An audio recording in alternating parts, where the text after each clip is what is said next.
You've reached Monster 911, and I'm Lance Hightower. I've been taking cryptid emergency calls for over 5 years. If you have a cryptid emergency, please call our toll-free number 866-306-8085. I can help you. What's your emergency? And welcome back to Monster 911. I'm Lance Hightower, and today we've got a very special episode for you. We're re-releasing some of our former members-only content from the last few years. This time we've combined a two-parter into one as the two stories just blend so well together. This is another Oklahoma story of strangeness and eerie events. This native Oklahoman shares his close-to-home, hair-raising moments that has occurred and is still occurring around his home in western Oklahoma, in my old stomping grounds. As you may already know, as part of Monster 911, I'm planning on heading out into the locations of these sightings, with the intent to stay over for 1, maybe 2 nights of thoroughly investigating the area. What we're hoping is that the audio and visual material I'm able to collect when out on these investigations, day and night, will help create or contribute to a database of evidence to support the existence of these incredible, elusive creatures to the naysayers. And of course, any physical evidence I'm able to find will go a long way toward that. And remember, if you've had a sighting or encounter with something that frightened you couldn't explain, please call us on our toll-free number, day or night, 24/7, at 866-306-8085, or get in touch via our website at monster911.com. But in the meantime, go ahead and listen to this guest explain what he has heard and what has occurred to him while living at his home near this lake area. I'm from Oklahoma, and it was during that. I don't remember if that was 2008 or 2009 when Katrina hit New Orleans. Yes. Okay. Well, we got the backlash in Oklahoma that we got torrential rain here that washed out. I live way out in the country, so it washed away bridges and roads, all kind of stuff like that. That usually we don't get that type of anything happening here. So what they done was when it dried out, and it's a place called. That's where my brother lives, and he lives even further out than I do. But at the time, I was over there visiting him, and what they done was when it dried out, they took gravel, and then they took a piece of heavy equipment, and they furred out the ditch the stream that runs right next to the bridge that was already washed out, and they fill it with rock, loose rock, and you can drive over that and get into town until they can afford to put the bridge back in. And so that part of the countryside there is not ever seen by light. And where he lives, I mean, it is really, really dark over there when you don't really see light. Right. And what this was, at the time I didn't know that that's what that was, but it was an old abandoned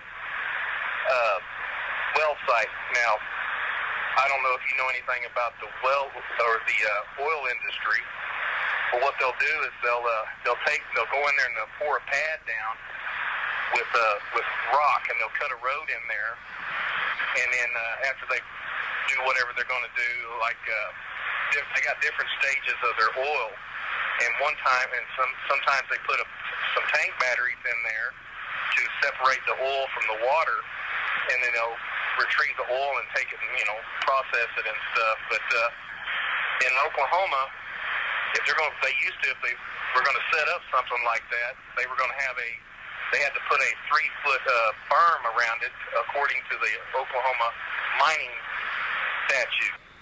So 3 feet, you don't really think anything about 3 feet tall, but what had happened was I had taken my brother.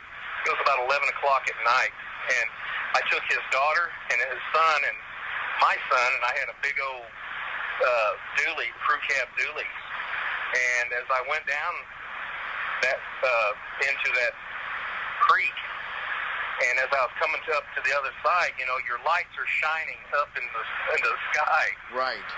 And as you roll up out of the creek, the lights come down. And I had them on bright because, there was nothing else out there. And as they come down, they landed right on top of those, the high beams landed right over there. I mean, it was just like putting a spotlight on those tank batteries. And whatever the hell I was looking at threw its arms up in front of its face and ducked down. And I thought it was, because it wasn't real cold yet, but it wasn't, it wasn't real warm either. Right. So it looked like an individual with a coat on, but it had what the most defining feature about this was on the elbows. It had this long shaggy hair or whatever. I don't know exactly how to explain that, but except, if you ever been around Native American clothing, you remember how they used to have them straps that used to hang down off of the coats? Yeah, that was for water repellent. They would cut those they'd cut that leather, those fringes there. Oh, okay. Well, it was like 2 or 3 feet long. Oh. It seemed like hanging off of its elbows, and I'm like, what the hell? Because when he ducked down, I could tell that was not a dog or or anything like that. It to me resembled what I thought was like some kind of a human. Oh, wow. And when he ducked down behind him, because it was just he threw his hands up, and then he realized he was being under almost like a spotlight. He ducked down behind that berm. And I thought, wow, there's somebody over there stealing. So I picked up my phone and I went to calling, but that creek. And then I talked to my brother when I got back, but I'll tell you about that here in a minute. But I got on my phone, and of course I didn't have any service out there. I'm like, dadgummit. So I went ahead and we went into town, and we got busy and stuff like that, and I forgot about it. To call, to tell the law enforcement that I thought somebody was out there stealing something back there. Right. Well, I dropped the kids off and stuff and everything, and the next day I went back out there, and this is where the story got where I swallowed real hard. That was not a 3-foot berm. What had happened was that farmer that was cutting down that hay over there and stuff, those were round bales put together. And those round bales were hitting whatever that was, like in the belly button. Oh, wow. And I know for a fact that the round bales around here, I'm 6'3", and I can guarantee you I can see maybe the very top of a round bale with my eyes. Yes. So whoever that was or whatever that was, I would have been looking at his belly button. And I don't know anybody that's going to be that much taller than me. No. And it doesn't make sense for someone to be on a ladder behind the round bell. Yeah, exactly. And jump down that quick. Yeah, but, when I got back over there, I told my brother about that. And he says, I don't know if I've ever even tried to look to find out, but they say they get calls out there from the police department from time to time, or, to the police department, about stuff that weird crap happens there. And then I've had stuff here at the house kind of happen. I live on a little cabin out in the lake out here that's a small lake. But I don't, I keep loaded guns loaded all the time in just about every room, just in case, because I've seen some stuff out here that I don't really know how to explain. But whereabouts do you live? I mean, I'm from Oklahoma too. Really? Yeah. I grew up in Braggs, and we grew up in northwest Oklahoma. Went to school at Southwestern in Weatherford. So wow. I know all that area out there. Well, do you know where Hinton is? Oh yeah, I know exactly where Hinton is. You get on and you go east, and you'll come out here and make a couple of fair turns out here and stuff. But I'm at a little place called. I know exactly where that. I had a friend of mine that lived out there for years. Well, have they ever had any weird stuff happen to them out here? Well, he's gone now. He's passed away, but I honestly don't know. He never brought anything up. But I want to tell you, Oklahoma is, once we got this toll-free number back in January 2017, the number, I would say that out of the top 3 states, Oklahoma is always in the top 3 for sightings. No kidding. No kidding. This state is rich in sightings every day and has been for decades. We're finding out. There is so many Bigfoot in this area and other types of things roaming around that go bump in the night. People would never go out at night if they knew what was really out there. And I'm dead serious about that. Yeah, they're out there too. Hinton, Anadarko, that area out there, all the way up north. And see, what's the river system that you've got out there? What's the closest besides? Well, actually, I told my cousin came in here from New Mexico, and she goes, well, you're pretty far from the river. And I said, do you think so? And she goes, yeah. So I came over here and I come to the house. I said, I want to show you something. So I took her back to the north, right there where it runs right in front of. And I went down there and I turned the corner and I said, now how close do you think the river is to now? She goes, good Lord, I didn't know that it was that close. She goes, is that even a half a mile? I said, it's about a half a mile from the river, the river there. Is that the? I believe that's part of the. Okay, because that, I tell you what, they always run river systems and lakes and anything with water. They'll run it. Yeah. It's like a highway. And I want to tell you, we've been down on that near. And I'm telling you right now, it is thick with all kinds of interesting creatures down there. My brother was down there with a friend some years ago, and they were down there hog hunting at night, and they were screaming at them across the river, which was not that far, because that's sandy bottom. I mean, when it's low and there's no water flowing, I mean, there's a little bit of water always, but those hogs are thick down there, and especially when you're on that bridge over there where it's at when you're going to. But I want to tell you, they follow the waterways, and you know what, that you brought that up. That's what gets me around here. You talk about hogs. Now I see them hit all around the place up here and stuff, but nobody here on the lake. I mean, nobody has to worry about hogs tearing up the property. Now, why is that? Well, there you go. That's when I tell people, listen. Oklahoma's loaded with hogs, especially if you have cool bottoms in the summer, cedar trees, which put a lot of shade. And we've got a lot of ravines in Oklahoma, and you have water down there, you're going to have hogs typically. It's like, I mean, it's just a guarantee. So that's the question. When you notice that there is not something present and you go, why not?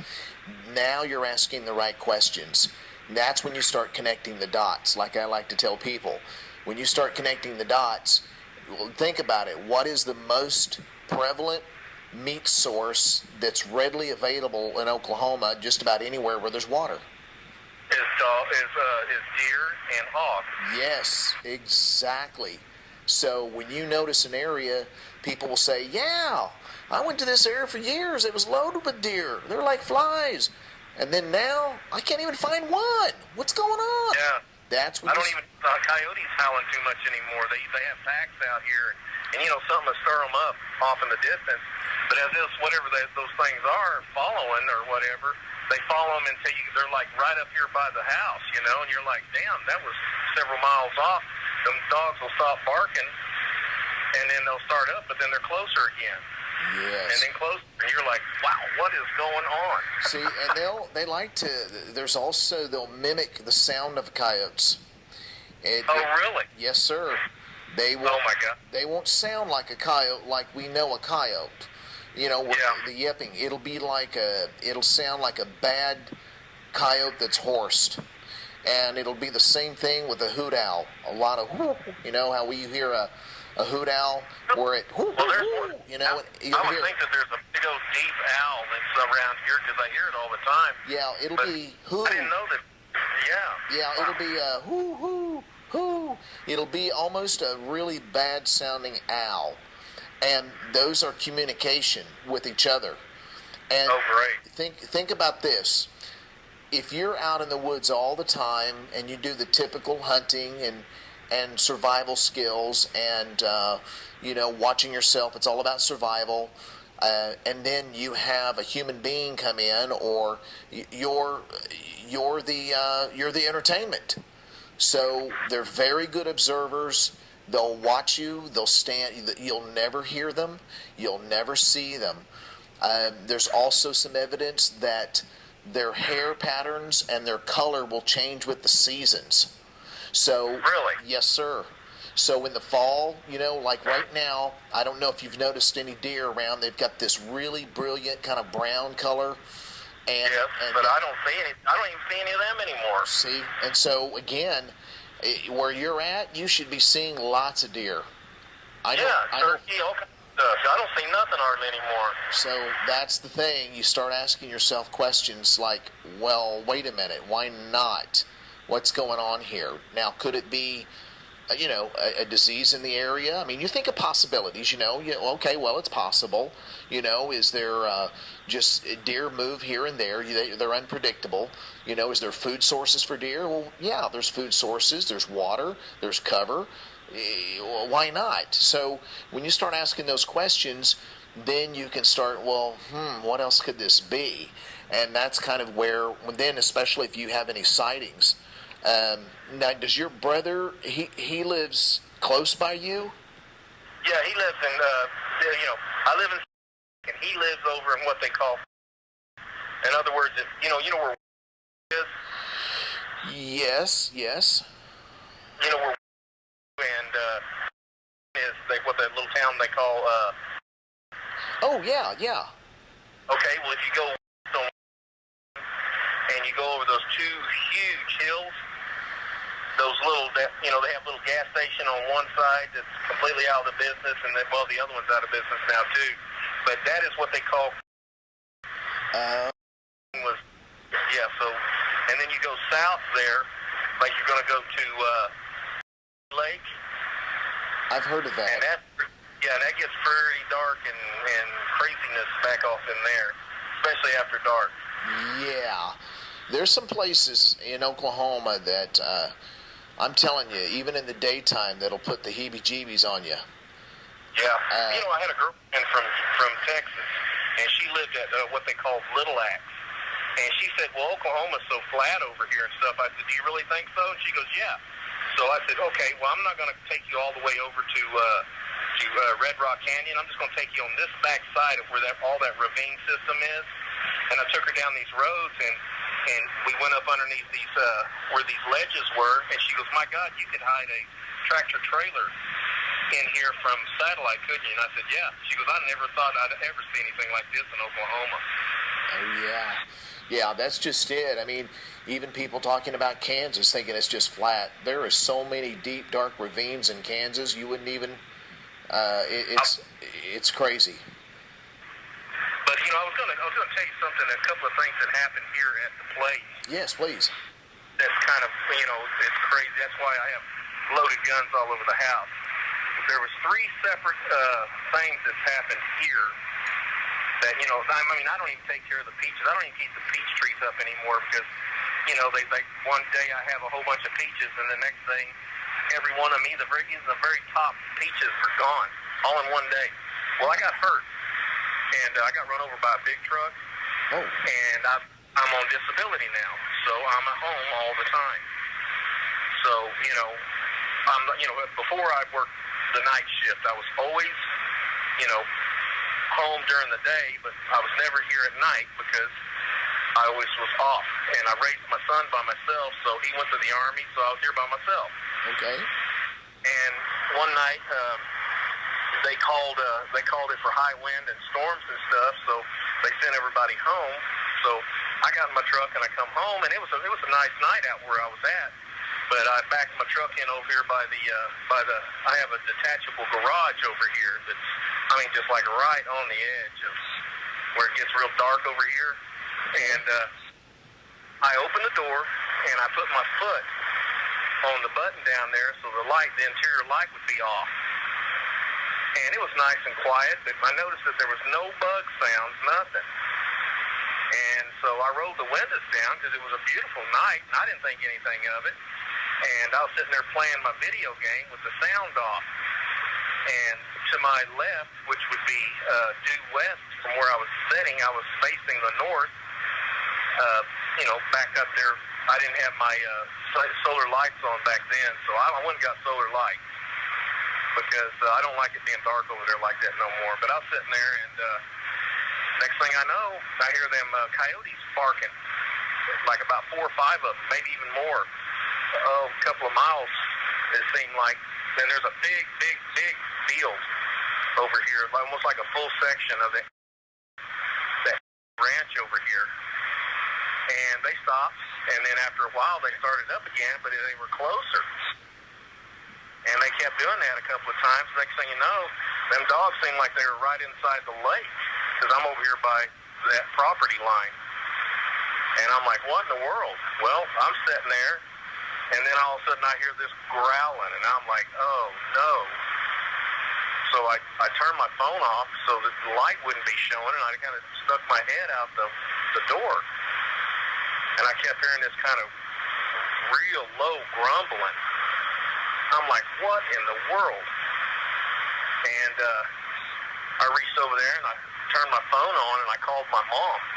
I said, hey, Mom, I said, just so we'll be clear here, I said, I'm gonna put you on speaker. Don't say nothing, but I'm gonna put my phone out here, and you tell me if you hear what I'm hearing. And she goes, okay. So I pull that phone out of the truck, and she could hear that, and I go, do you hear that? And she goes, what is that? I said, it sounds like some kind of low grumbling or growling. And she goes, well, I'm safe, and I'm safe in what I feel with you because you always carry a gun with you. I said, well, Mom, I don't have my gun with me tonight. She goes, you get your tail in that house and but I never saw anything that night. But a couple of days later and stuff, coming in, I got off a little early, and it was like 4:30 in the morning, and I don't know what I've heard different people talk about it, but there was 2 eyes that were pretty good spread apart, almost a hand's width apart, that casted red. And I'm like, well, what the hell do I know that casts red eyes? Where did you see that at? Just at the edge of my property. It was off in the tree line. And I knew it was a pair of eyes because it blinked. Like a bug or something get on one eye, you blink one eye. Yes. And I'm like, holy shit. But it was up, it was like it was up in the tree. Yeah, it was standing. Was it like high in the tree, or was it like 10? Could you tell? It was like about 8 to 9 feet off the ground, and I'm like, who the hell or what could be that big in the tree? Well, I'll just tell you, a lot of that now. Obviously, when you shine a light in an animal's eyes, whatever, you're going to get a reflective. You're getting the capillaries in the back of the retina, and that's what you're seeing. And there's also there's a very light film of tissue behind that retina that's very reflective, and sometimes you'll get different colors for dogs or whatever. But these Bigfoot, most likely the most common reflectivity of color that you see will be red. Really? Yes, it will, and it'll look like. You ever play racquetball? No. Okay, well, racquetball, it's got a ball about the size of a tennis ball, and so okay. Most of the people will say it looked like 2 tennis balls looking at me. And yeah, I don't think we're that big. What's that? But I don't think those shines were that big. Okay, but the notable thing that a lot of them will say is that the eyes were far apart and they were up high. And it was a red reflection, yes. Red reflection. Now, depending on who you talk to, there have been some, I've done a lot of interviews, and a lot of people will say there was no light shining on this eyes, and it was, as crazy as it sounds, these eyes had their own light coming from the eyes. Now, I know that's really out there, but there's so much we don't know. And well, now that you say that, I don't remember whether I had the porch light on or the porch light was off, but I do remember seeing those eyes. yes, But I don't remember if I had the porch light on here at the house. okay. Yeah, that porch light that I had here was not cutting it, so I went out there and got me some of that track lighting, that that long, them bulbs that you can put in a string. Yes, And yes. I got my whole cabin out here, so when I turn the light on, by God, I got some light out there now. That's what you need. That's exactly. They tend to stay away from lighting areas, although some, if it's a motion activated lights, they know how far to go until that's motion activated. They're very, very smart. These, Down my place down here, it's like in Terrace and all these trees and stuff. And there's parts down there that you can't even stand up because of the sand rock and the little moss that gets on it. You'll bust your tail in a heartbeat. But I don't know how those things get around like that. I don't know if they climb the trees or what. But well, I went down there to my garden because there's a flat spot down there, which is just kind of crazy. But it is so black down there at night. You cannot see down through there. So I went and I bought a bunch of those little solar lights that you can stick in the ground. yes. And I put them all down through there so that if I go to my day room out there and look down that way, if something's walking through there and you can see them lights blinking off and on, I'll go get my gun, Yep. Good. Those solar lights are the handiest things to have when you're out in the country. My trail cams and stuff, they got knocked down and busted around and stuff, and I had them hidden and up in the trees and stuff, and I'm like, what the hell? I thought somebody was really messing with me. Oh, but tell me about that. Tell me about that. Well, all this stuff that was happening out here, at that time, I had a girlfriend that was here with me, and she was kind of shaken up at night. Here, I only had a blue healer with me, and her living here, and she didn't like all that stuff that was going on. I remember one time I was here at the house one of my days off, and my blue healer just went absolutely crazy. So I grabbed a firearm and I went outside, and and I've got big cedar trees here. You'd think cedar trees are like something that's like the size of a little Christmas tree. I've got cedar trees here that I can't reach around and touch my fingers to. Wow. Yeah, and I'm looking at this one cedar tree that's out here, right here by my fire pit, and something round is stuck to the side of it. And I'm like, what in the crap is that? And my blue healer's going crazy. Well, I walk up to it, and something had scared this great big armadillo. Have you ever seen an armadillo climb a tree? Never. This armadillo was 6 feet off the ground holding on to that tree for dear life. Oh, wow. And something was moving down there, and that's before I put them lights back down there. And I'm like, no, that ain't going to work like that no more. So I went and got some heavy-duty flashlights that have a real, high candle power light, and stuff. It's back at coon hunting days and all that. That's been gone for many, many years, And with me busted up the way I am, I don't need to be out there packing around doing stuff. But that night, that was crazy. But there was two other things that happened. I've got this little A-frame camper. Those ones that pop up that look like a pair of cards that are stood up? Oh, yeah. Yeah, well, I bought one of those, and it was used, so I was fixing it up a little bit, so I leave it set up over here by my garage.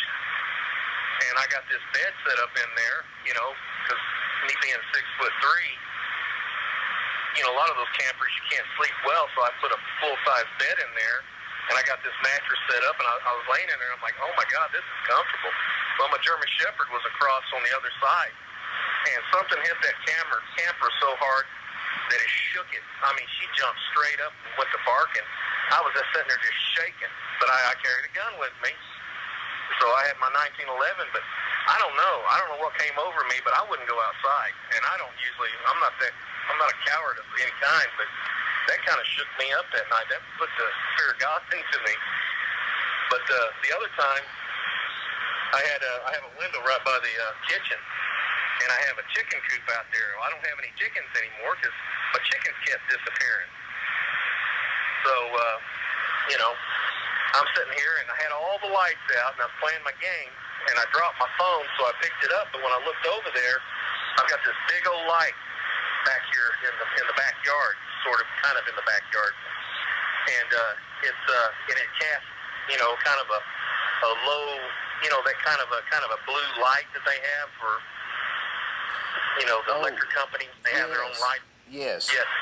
Well, it was casting light, and my yard kind of goes in an L around the backside of the cabin here, and something was walking on the other side of the dadgum chicken coop. And I'm like, what the hell is that? Because, I go out there and I prune them limbs to keep it from scratching the top and all that stuff. So I prune them things up there as far as I can reach, which, I was a journeyman plaster, and at 6'3", you can plaster the ceiling of an 8-foot ceiling. Right. And so you put those limb loppers in your hands, you can reach up there, and, you got to have enough strength, so about 8.5 foot, 8.5 to 9 feet is about all you can do. And whatever that was, those limbs were hanging over there. That was blocking out those limbs, and I'm like, what the hell?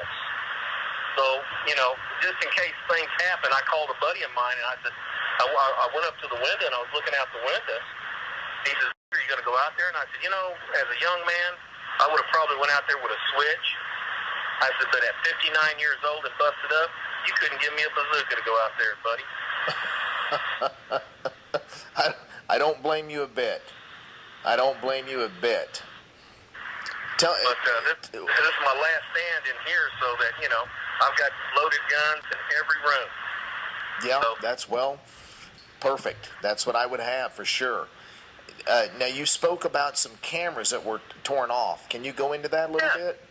Well, it doesn't come to a good end, because what I found on there was just like blurry this, blurry that, so I kept trying, and then all of a sudden, they just ended up disappearing.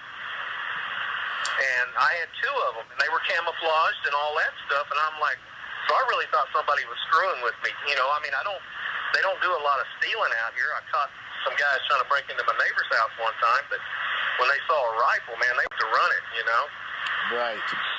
Well, but they didn't used to go up there at night, and all this shit happens at night, and that's what kind of, Well, did you put them at the standard height, like for deer, like 4 feet, 5 feet off the ground? No, I put these things up here as high as I could reach. Oh, you did? Yes, sir. Oh. I thought if it was kids out here doing something stupid, that if they found my camera, and I'm not doing it on somebody else's property, I'm doing it on my property. And I kept finding them knocked down and stuff, and then I found, and then eventually they just ended up just gone. Well, and I'm like, that's no mystery. These things can find those cameras, and here's the thing that we've known for a while, but we still can't figure out how and why, is that it's very challenging to use these game cameras on capturing any footage. It's a lot of luck, and it's usually in the daytime when they capture any video or photo footage of these creatures. But really? Yes, some people have gotten lucky. But for nighttime, we believe they can see infrared. Humans cannot. Oh. We can't see it, so therefore, and deer. I mean, to a certain degree, deer can see infrared. It's just that it's not. The camera doesn't do anything to them, so they're like. You've had deer stare right in the cameras, I'm sure, as they're feeding. Yes, I've seen that. Yep. So they see infrared. It's just that I've got motion lights back here behind my barn, and when the motion light goes off, the deer will stand still, and then they'll walk on. I mean, because it's not a threatening event. So they'll get used to a solar motion activated light. They'll get used to game cameras, just like they'll get used to a big old deer stand sticking out in the middle of a field. So they'll just go about their way, and we can get the picture or footage. These creatures, we believe they see infrared. They see it very clear, and it sticks out to them like a beacon. So they'll rip those cameras down, or they'll take them, or they'll crush them, or there's things that we just can't explain. I had one guy that I'm good friends with now. We did an investigation on his property outside of Daisy, Oklahoma. And this. Why do I know that name? See, I ran oil field pipe, oil field mud, all kinds of stuff. So that sounds familiar. Where is that at? It's near Stringtown. Oh, okay. I know where that's at. Yep. So it's outside of Stringtown, and it's backwoods. It's gravel roads, dirt roads, and paved roads to get there. But he bought this piece of property on this mountain, and it's a sliver of property. And there's other people that he's got other property owners to the north and to the south of him, but it's real rocky. And as he was heading out there, very long story short, he came to a sign that just where it turns to Pittsburgh County, and it was a street sign. It's a green reflective street sign right there in the yoke of a road, and it says Pittsburgh, CO County right there. Well, he was going to leave a deer feeder, and when he came to that sign, his lights were on, but it was still light enough where you could see, and he had a Bigfoot cross in front of him. And we measured that sign. That sign was right at around somewhere at a 10.5 feet to 11 feet. And when this Bigfoot crossed in front of that sign, his shoulder came to that sign. Because this guy was terrified. He said this was the most massive thing he's ever seen. This was literally a monster. And he said, he says, I'm not lean like I used to be. I'm kind of a fat boy. He says, but Lance, he said, if I was to run as fast as I could not keep up with its walk. Oh my God, no kidding. It was moving so fast, and ironically, he also talked about the hair around the forearms and elbow area. He said, have you ever seen a well-groomed Cocker Spaniel on the belly, how the hair kind of droops down onto the ground? I said, yeah. He said, that's what it looked like. It looked like it just got out of a salon, that the hair was so well groomed that the hair was just flowing as it was moving. He said, really? Yes, he said, and then it had like an additional cape of hair over the shoulders and over the head. And I said, did it look at you? And he says, oh my gosh, I'm glad it did. No, it just kept moving forward. It walked right in front of his truck about 30 feet. Oh God. And wow. he saw movement in his headlights, and he thought it was a deer. And as he was looking, he just started looking up and looking up and looking up. Well, he's had lots of events happen on that property.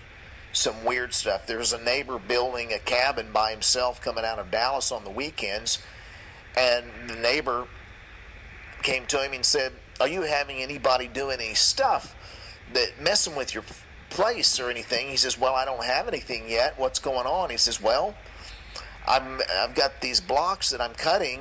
There's 2x4s and 2x6s and 2x12s, and I wake up in the morning and they're all stacked up like a bunch of kids playing blocks at night. And, wow. And then he would wake up one morning and find a tree stump upside down.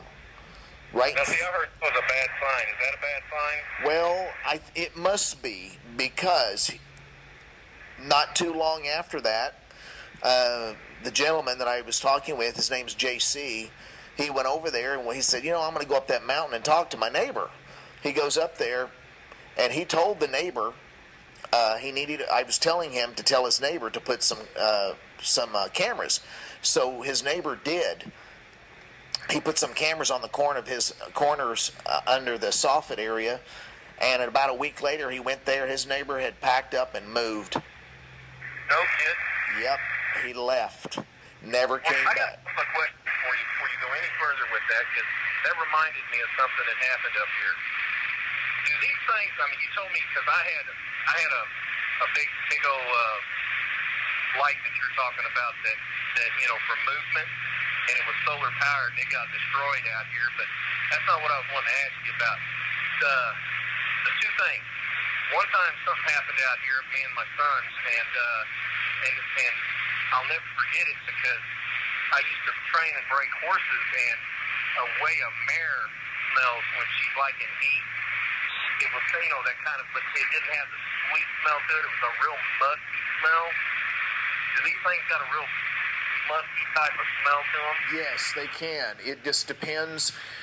A lot of people will say that they stink to high heaven, like a skunk mixed with a wet dog, mixed with just rot gut.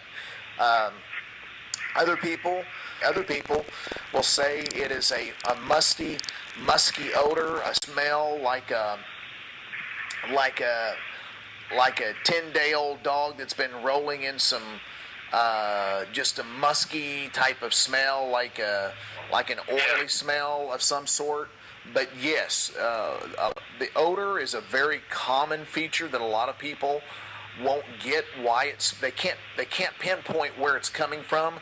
But then after they start having some encounters, they can smell them before they see them. What about them throwing stuff at you? Very common. A lot of hunters that I've interviewed, especially bow hunters, being, they go deep in the woods versus a lot of rifle hunters, and so they'll have acorns thrown at them, pine cones, rocks, balls of mud, twigs, branches. Mostly it's little pebbles, and it won't be hitting them. They'll throw it out in front of them, or if that doesn't work and they're not getting your attention, it'll end up getting closer to you and actually hitting your body. And make no mistake, they are deadly accurate whatever they throw. So if they throw something on the ground, they meant to hit the ground and not you. If they hit you, they meant to hit you. I'm going to tell you what happened out here one night. My son came back from the Army, and he was staying with me because he was kind of wanting to get his own place. So I had his room back there, and he's back there playing on his video games like he always did when he came back from the Army. So I went out to do some laundry, which, I told you that my garage is detached from the cabin. Well, the nose of that, I have my washroom. So I was taking it was about 10:30, 11 o'clock at night, and I was on my way out there to throw a load of clothes in, and a couple of things hit in front of me, and I'm like, what? So I stopped and was kind of looking around, and then something else got thrown. So I went ahead and just kept on walking, like that. What is going on? And then I got pinged with a little rock, it was about the size of your fingernail, your thumbnail, and I'm like, what? So I dropped my clothes right there, and I come in here because I didn't want to act like I was scared or anything like that or shaking, but when that hit me, I'm thinking, hey, I got hit. So something actually knew. They wasn't just throwing it around me, they hit me. So I went there, and I got my shotgun, and before I kept it loaded, and I'm jacking shells in that, and my son dropped his video game thing, come out there and goes, Dad, what are you doing?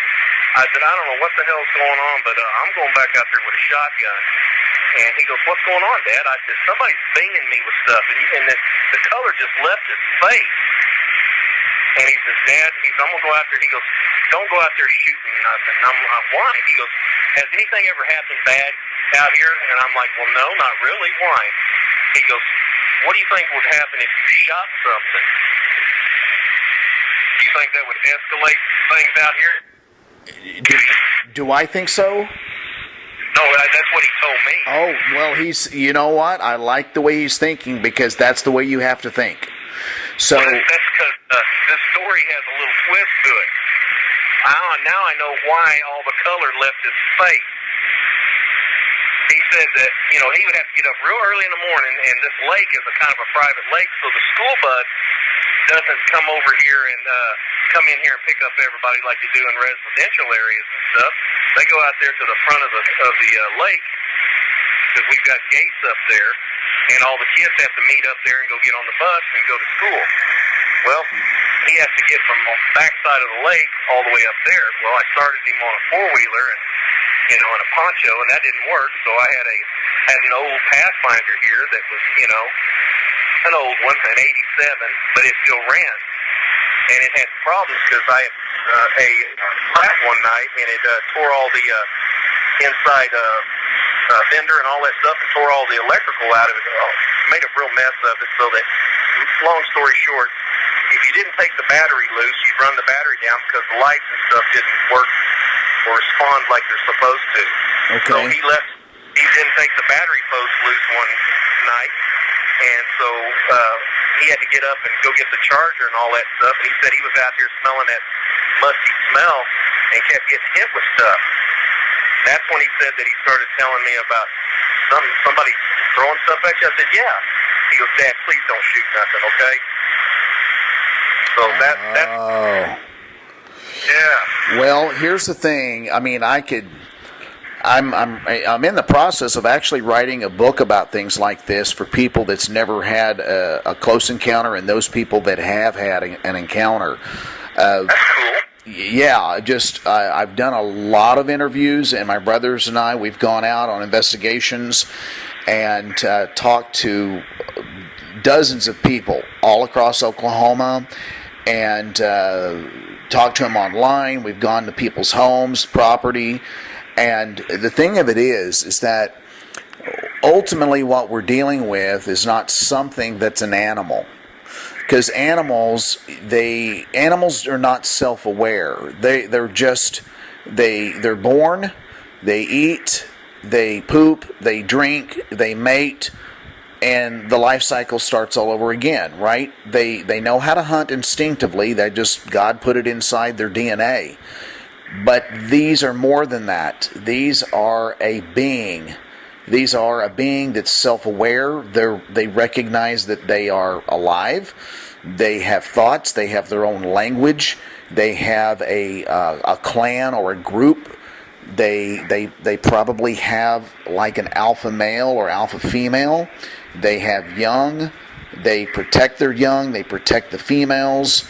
They have areas that they like to hunt in. They have areas they like to live in. We think we call them nomadic, so they do roam. They can roam miles in a given night if they need to hunt. If they have a favorite area, they're very opportunistic. So, do they migrate? Yes, they migrate. We believe they migrate for mating. We believe, and by the way, the two most common times of the year that most sightings can happen any time of the year, but the most common is spring and fall. Wow, because that's just what I wanted to tell you, that these sightings and all this stuff that happens around here are usually spring and fall. And in the spring and the fall, and the reason why we think so is that in the fall there is some evidence, and a lot of people that are retired wildlife rangers say that they've known about them for years. You won't have an active game warden or ranger talk about it. They don't like talking about this stuff. It's hush hush. They'll just don't talk about the cougars being around here either until there you that go. lady went over that male there in Minko. Yep, that's exactly right. So they don't talk about it. They'll almost act like you're crazy, but they know about them. Now, if you get some of the seasoned ones know, some of the young guys or girls may not. But here's the thing: we believe in the fall that is the mating time, which happens to be rut time for the bucks. October 1st is archery. And so that happens to be when a lot of bow hunters go out into the woods. So guess which kind of hunter has a lot of encounters or weird stuff happen? Bow hunters. And guess which hunter ends up missing the most? Bow hunters. They end up missing? Yes. Wow. That's a statistic that you can't find anywhere hardly, is when you have how many bow hunters come up missing in certain states. You would have better odds on finding what the numbers are to the lottery trying to find that number. Oh my goodness, that's crazy. I got a question for you there, because a buddy of mine called me, and he lives in and he's an Okie, but he moved over to Washington State. Okay. And he's thinking about maybe moving back, I guess, with all that turmoil that's happening over there with everything. So he's thinking about moving back, and he goes, well, I thought about moving out there where you're at. He goes, I don't know. He says, I did an aerial satellite of he goes, is there more than one lake there? And I said, yeah, they call it back there. I said, you get lost back there, buddy. I know my son used to ride four-wheelers and stuff. He never rode them at night back there, but him and all his buddies would get together and they'd make a daisy chain going through all that. And he knew all them little roads and stuff and little makeshift, climbing things for your four-wheelers and stuff. But there's a lake back there that it's almost impossible to get to. Well, I tell you what, you think about it, if you were wanting to get away from a lot of human traffic, go where there's food, water, and cover, so you just don't, humans may be fascinating, but if you just wanted to be left alone, where would you go? And that's probably where you'll find them. When this lake drained the first time back in 83 or whatever, everybody started moving away from here. So a lot of these cabins out here that are forgotten, that are like way off the beaten path, they're still vacant. There's some vacant properties out here. And I'm just wondering, can some of that stuff go in there and kind of hide out and stuff? Absolutely. These creatures, I call them creatures, but they're really a being. They're a being that is like an ancient being. They are, now, this can get into some pretty deep discussion, but I believe, and we believe, our group, my brothers and I, that these are part of the biblical explanation to these giants of old. And, yes.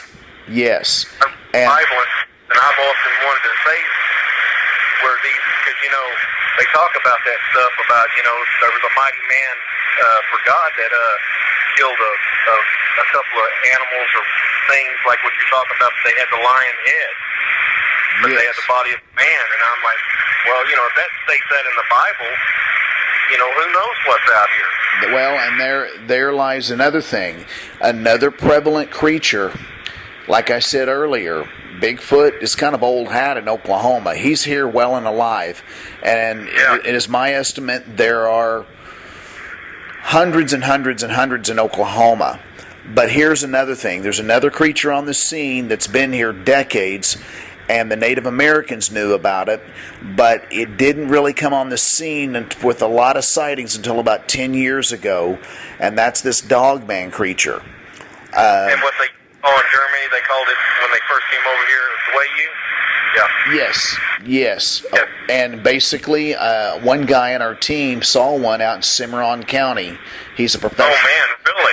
And they're all over. In the meantime, I used to live on the east side of Tulsa, and we've had them east side Tulsa, right out there where I live, near the Creek Turnpike. We had them on East 31st. We've had them in Mohawk Park. We've had them in Sand Springs, Sapulpa, Bixby Lake. We've had them in South Jinx. They're all over the state. Wow.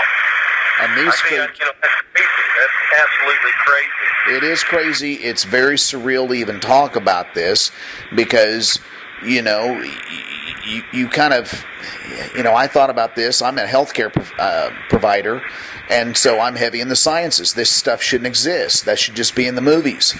But the thing of it is that it's hard for a sound mind person to even discuss this, but we have people that are lab technicians, commercial bus drivers, farmers, people in the oil field, truck drivers especially, people that have some outdoors experience, and they know what things look like.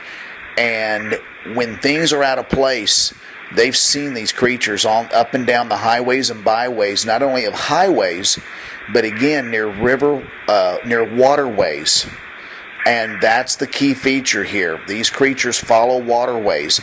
Now, this dogman creature is not so secret about trying not to be seen. It's been seen in the midday. The one that our colleague saw out in Cimarron County, he called it up. He makes calls himself, and he made a special call that's got 2 frequencies in it. So it's kind of like the equivalent. If you want to catch a bigger fish, you use a bigger lure. And so he made a special call that had 2 frequencies, like a larger, instead of a rabbit, it was like a deer, a fawn dying in distress. And this thing came about 1,000 yards out, and it was black.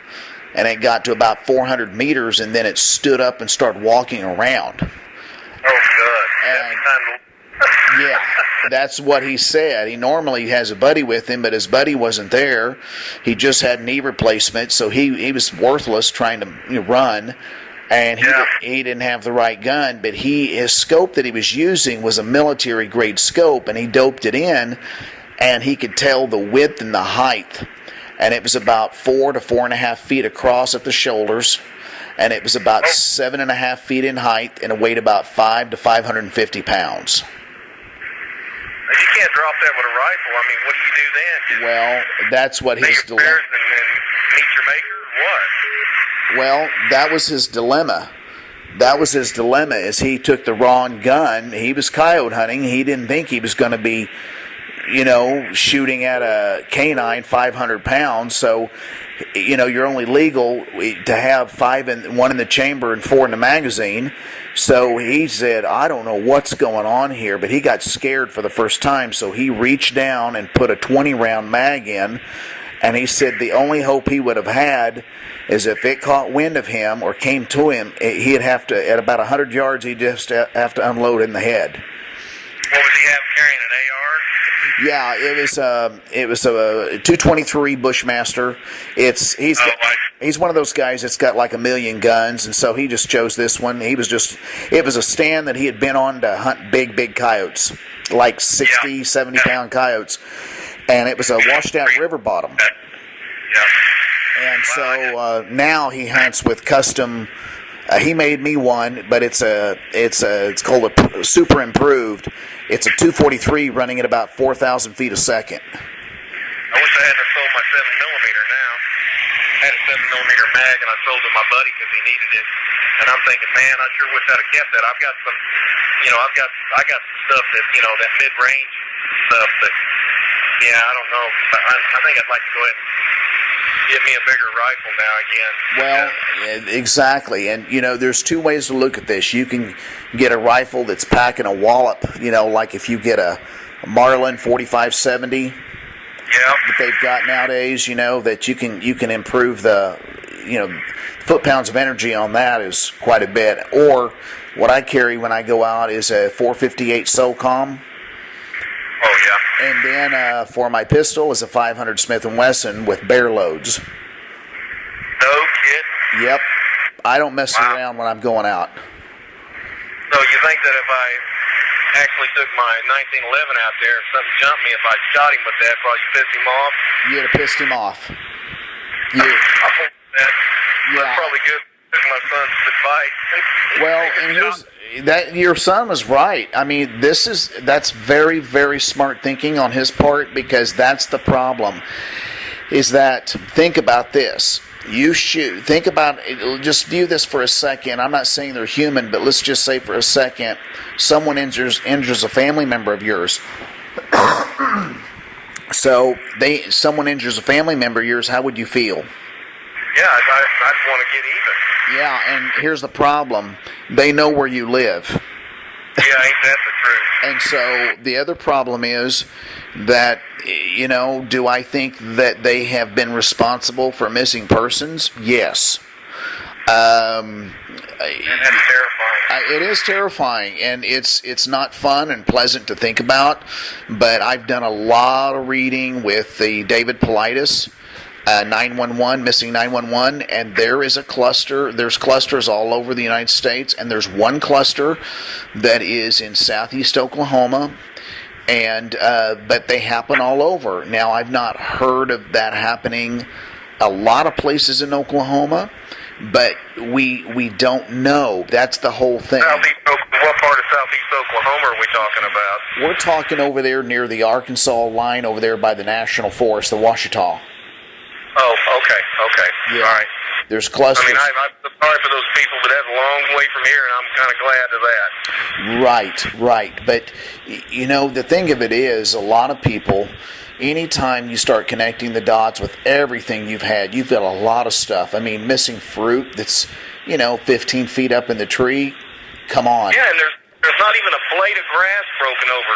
And I'm like, how the hell does that happen? I don't even tend to, in that last ice storm, I don't even try to fix them trees anymore because I got tired of, see them big old peaches, and the next day, they're gone. They're gone. Every one of them. There's none on the ground, and you're like, what the hell? Well, when you see something like that, it's there's something took it. And it wasn't a bird, and it wasn't people coming in at night. It was these creatures are opportunistic. They'll take pears and peaches and take your fruit. I had a lady that I'm a local chiropractor here in Tulsa, and she's a patient of mine. And she was telling me she lives just outside of Tulsa, and she had a big pear tree, and it was loaded with fruit. The next day, it was completely bare, just bare. And she said there was fruit 15 feet up in that tree. And she went to her son, "Did you take all the fruit down? What'd you do with it?" And he goes, "I didn't take anything." And so they don't have horses out. I mean, they do, but they're not roaming near the fruit trees. So long story short, she concluded with a lot of other things, and they actually had encounters.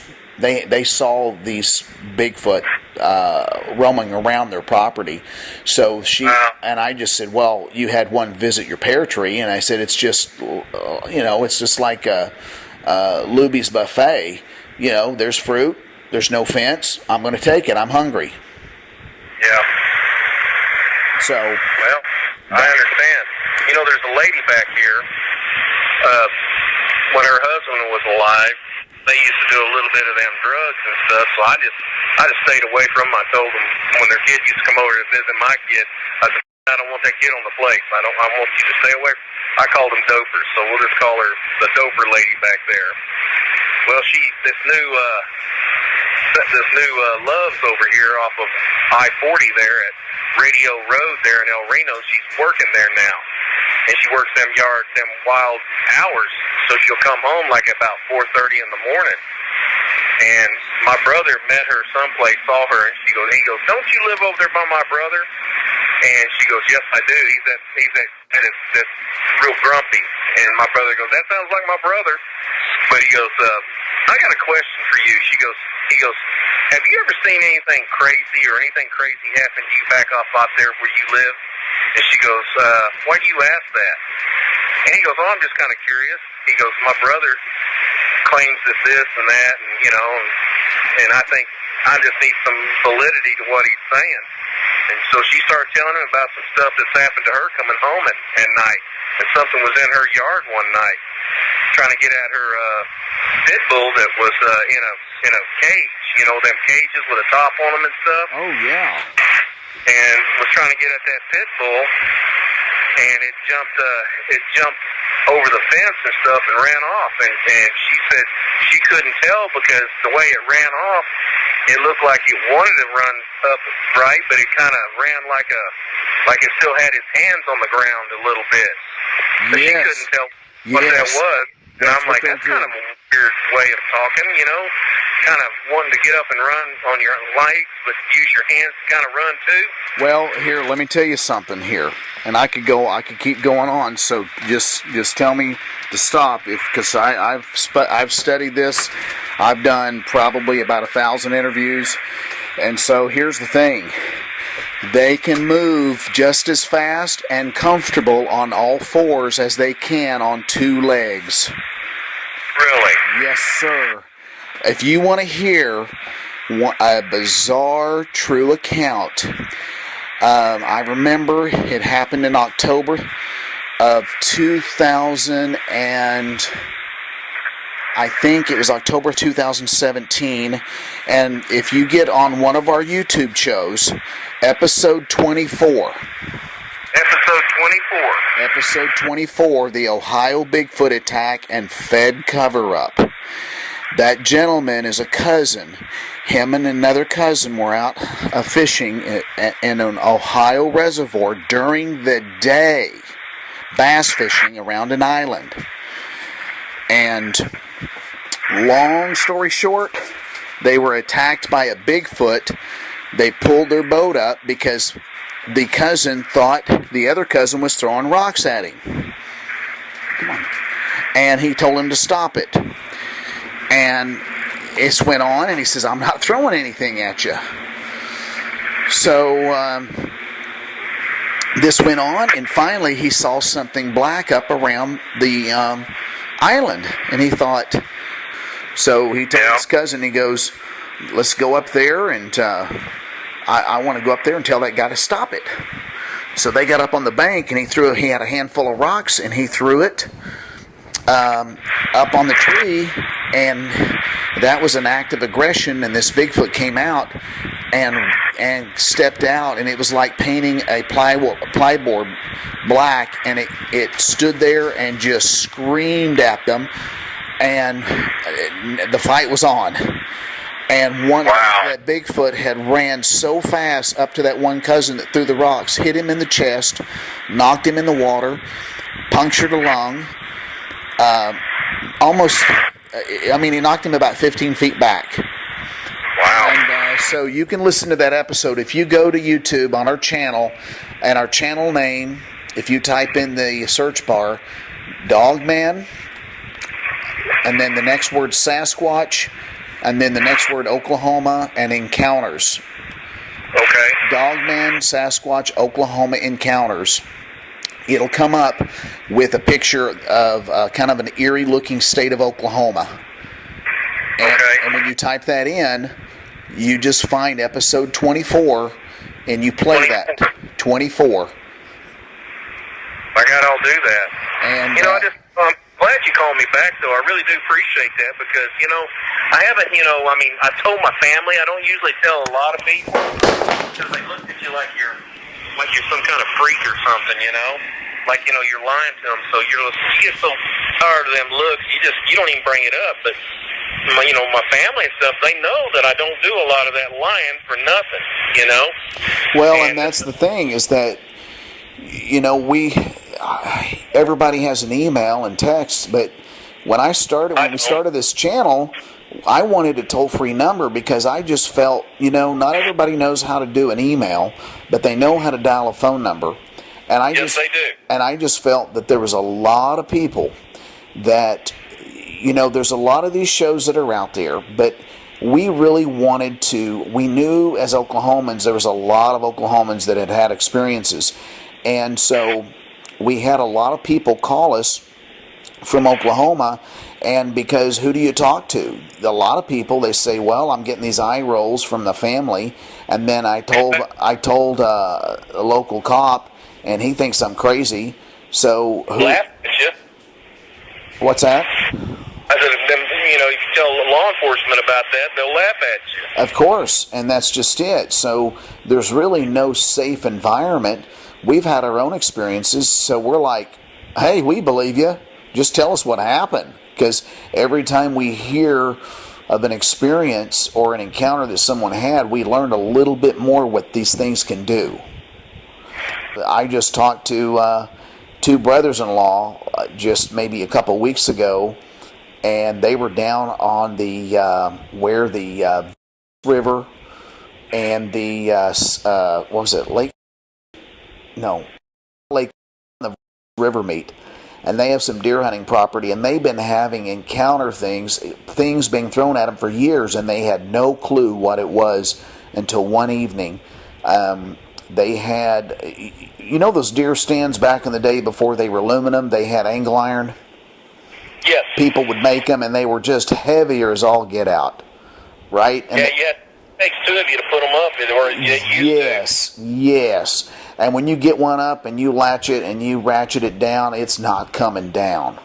Yeah, you don't want to move. Right. So that's what they had up in a tree that was, it was kind of the father, one of the dads had given it to one of these brothers-in-law. You can use it. So he got it up in the tree, and there was a lot of stuff happening before that. but he left his phone out there on that stand, and he told the other brother-in-law, he says, God gummit, I got to go get my phone. I left it up on that stand. He goes, well, you go get it. I'm going to bed. It's late. So he goes back to that stand, and when he gets back, it's completely ripped down, and it's broken at the weld spots. The chain is still tied around the tree up about 15 feet, and Wow. and it's broken. And he looked at that and he said, I'm not even going to pick it up. I'm going to go right back into camp and tell my brother-in-law. He's not going to believe it. So anyway, they've been having encounters out there for years, and they didn't know what was going on. And so You got to have some strength to do that. oh yes, and they do. They do. Trust me. So I could go on and on here, but it's, oh my gosh, I'd love to go out there and do an investigation at your place. Well, I tell you what, being that, we're all kind of owners of the lake, whenever you feel like coming out this way, I might even see if I can get to kind of show you around or get you somebody that knows, because I don't go back there. I don't go there, I stay around my place, but all them little hiding nooks and stuff like that, I don't go back there because I don't, Okay. Anytime you want to, you let me know, and I'll fix you up. I know a buddy of mine's getting ready to move out here, and he's wanting to move to one of those cabins that hasn't had people in it for a while. And this area, I mean, like 2/3 of it is almost like a round edge to like a cliff. And I mean, whatever the hell, that's deep down there. Something could travel that up and down and never be seen. Well, you bring up a good point. Earlier, I didn't get a chance to answer. Would something take advantage of these shelters or cabins? And the answer is, of course, because it's our theory too is that people have seen these creatures heading off in these woods. Have you seen these farm places where there's silo and an old farm and there's trees growing up, and there's no one there? Yep. People have seen these creatures running toward these locations. So it's our belief that why wouldn't they take advantage to get, they're like you and me in the sense that, if they want to get out of the wind, they'll try to get out of the wind. If it's hot, they'll try to get in a shade area. So why wouldn't they take advantage of a shelter, a cave, a silo, an abandoned anything like that? Of course they would. And they don't think that they don't know how to open doors. They know how to open windows. They know. Oh God, terrifying. I know, and I'm not trying to scare anybody or you, but I'm just telling you what I know based on past incidences that's happened. Car doors, windows, they know how to unlock a false lock, a deadlock, like you put just a nail through, or a lock that you twist but don't lock. Yep. They know how to open those. They know how to twist a light bulb to turn it off. Wow. So they're a very smart being, and they know how to conceal themselves. But anytime they start throwing rocks, here's another thing. They tend to be most active around storms. Windstorm, rainstorm, snowstorm, hailstorm. It doesn't matter. They tend to move. Why is? Does anybody know why? No one really knows why, only to the fact that it could be it could make them, and I'm just guessing here, I'm not saying that this is so, but it could be that they don't have to conceal their sound so much. They can move freely with everything happening, moving around. The other thing, it might be a little agitating or nervous to with the wind and everything, so they tend to be more bold or get closer to humans, especially if it's something that they wanted to do and they were a little nervous in doing, whether it's getting food or we don't know. But I'll tell you something does happen around here still, and it's kind of funny. I mean, I don't see. I've only lost one of them, but I keep cats around the house on the outside to keep down on the mice and the snakes and all that stuff, because we have copperheads here and stuff. But you know, these cats, they're outdoor cats, so they take care of all that for me. But when I go outside and stuff like that, when the dog is raising all kinds of game, I'll go out there with a light and a gun to see what's going on, and all the cats will be on the roof. There you go. All 5 of them. There you go. Now, why would that happen? You know, I mean... No, I think it's funny, but they, you know, they're up on the roof. Well, they're up there because these creatures, their presence is very alarming. They have a sense about them that other animals don't want anything to do with them.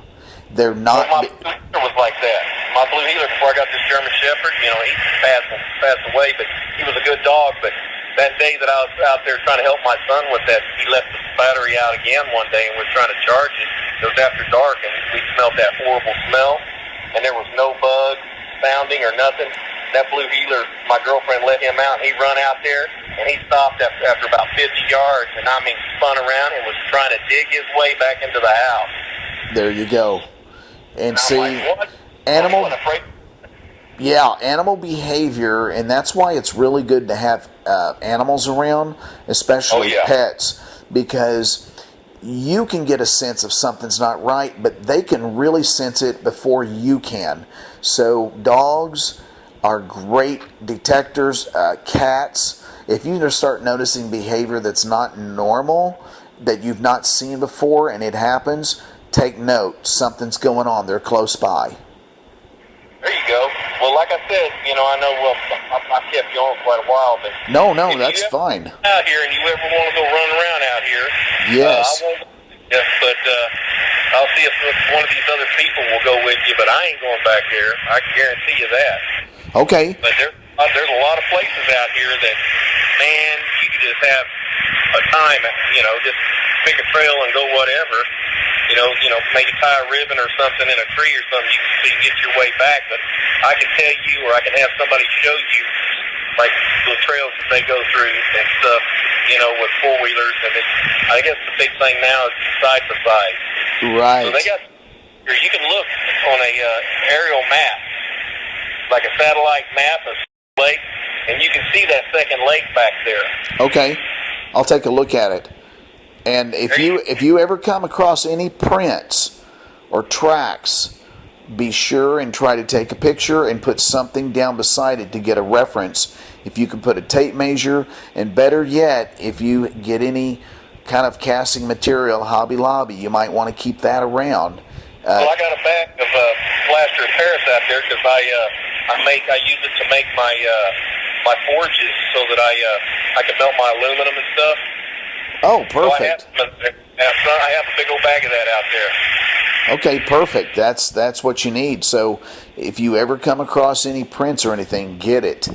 For sure, get it. And then send me a picture or anything. If you get more than one, I'd buy another from you. Well, I tell you what, you don't have to owe me nothing.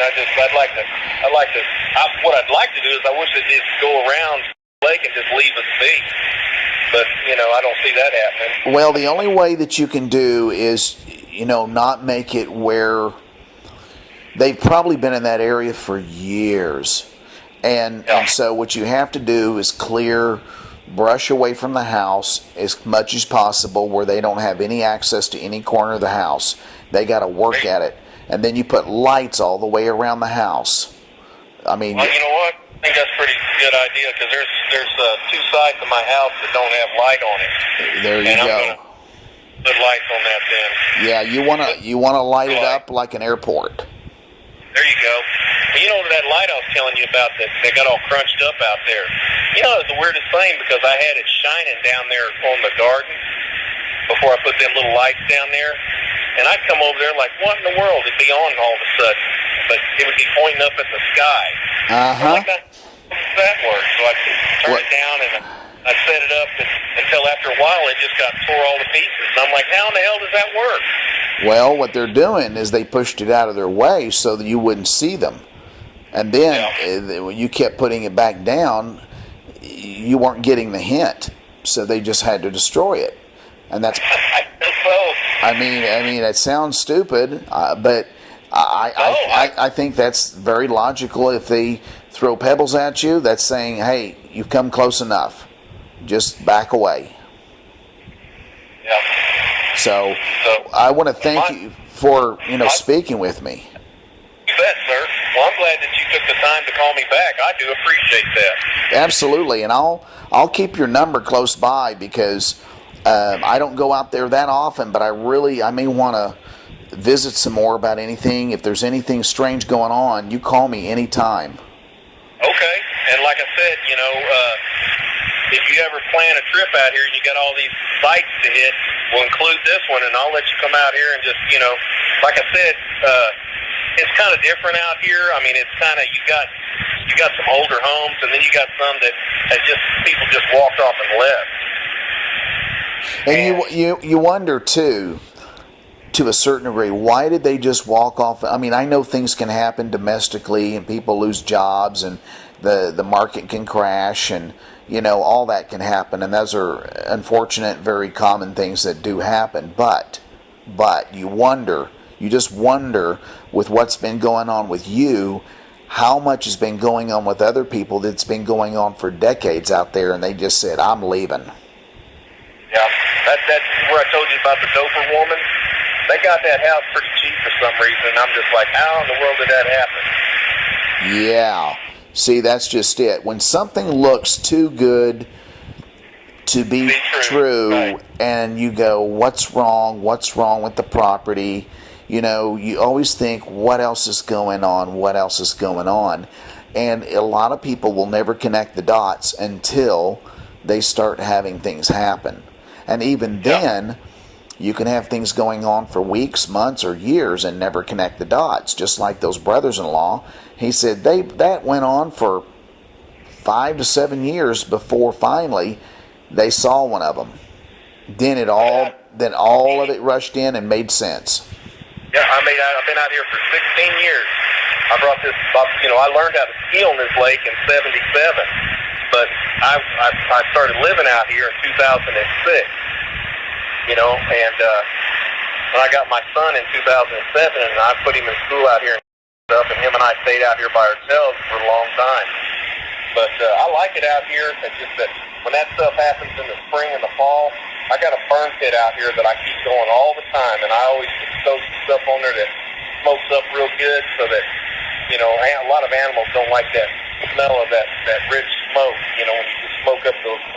But I like it because I can see a little bit in the back out there, and that smoke, I don't mind it because if it's blowing down into the, from the north to the south, it blows down in there on that bottom where, a lot of things don't like that smoke, and it moves away, and it makes me feel a whole lot better. Yeah, absolutely. Well, I appreciate it, sir.